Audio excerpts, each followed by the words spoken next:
to make art in your city, get out of your car.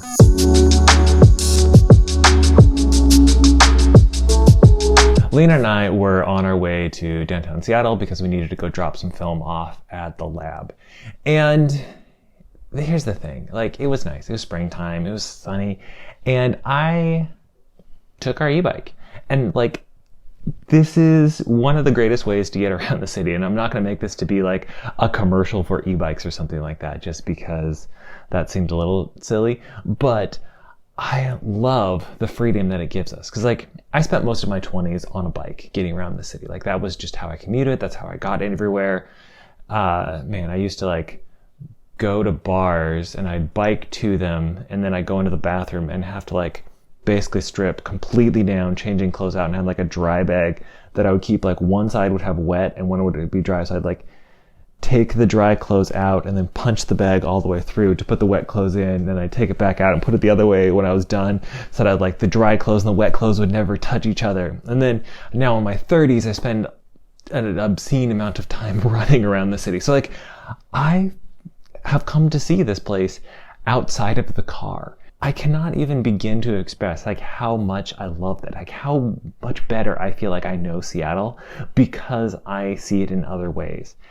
And so yeah, I'm really excited to have those kind of memories with Lena, to get out on a bike, to have her on the back and be able to begin that process of like not being in that tunnel vision that being in a car creates for you, but rather being able to be exposed, to be able to see the world, and to go at a slower pace without quite as many bars and windows and stuff, and just be able to see it. As we were biking towards downtown Seattle from where we live in North Seattle, we crossed the Fremont Bridge and we were on East Lake going underneath the Aurora Bridge. And it was springtime, and springtime in the Northwest is the greenest time of the world. Like, it's the evergreen state, but like, it is the real evergreen time.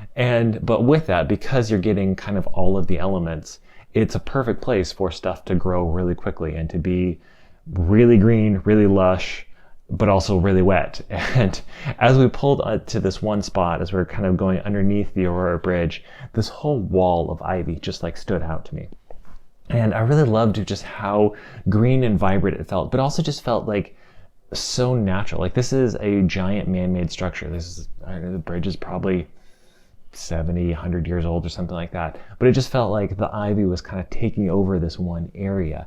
And from the perspective that I was at, I knew that by using my Mamiya 6 with a 75mm lens that it has on it, I'd be able to like crop out basically all the human elements with the exception of the pilings of the bridge, because that's kind of what I wanted in there. It's like, I'm actually photographing like across a 5-lane, not quite highway, but like almost highway kind of a thing. Like, it's a big road.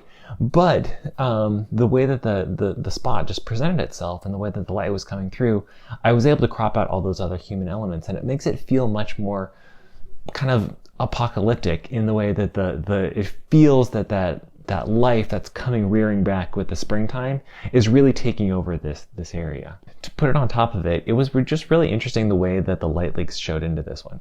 I shot this on Lomo 800, but there's something special about that film that it just doesn't load very tightly. And the way that 120 film works is that it loads from one spool onto another spool, and there's something about, especially when it's loading onto like Kodak branded spools, it just doesn't like to get super tight. There's been a lot of times that I get home and like those outer little bits of a photo are kind of like light leaky and lost and stuff. And so sometimes it means I just crop it in because it is medium format. Like, it's not, there's so much detail there that it's really easy to just crop it in a little bit, just pretend that doesn't exist, and we're good. But again, with this kind of like post-apocalyptic feel and those vibrant greens, to get these kind of yellow bleeds across the top and the bottom of the frame, I felt like really accentuated the vibe and really made it kind of fit into what I was going for. And I'm not somebody who's going to like usually go out and try to like add light leak to my photos and stuff, but in this one case, I just felt like it added a lot and really made the photo a much more unique and just kind of a fun one. Go do cool things, go outside, go take photos, and ride your bike.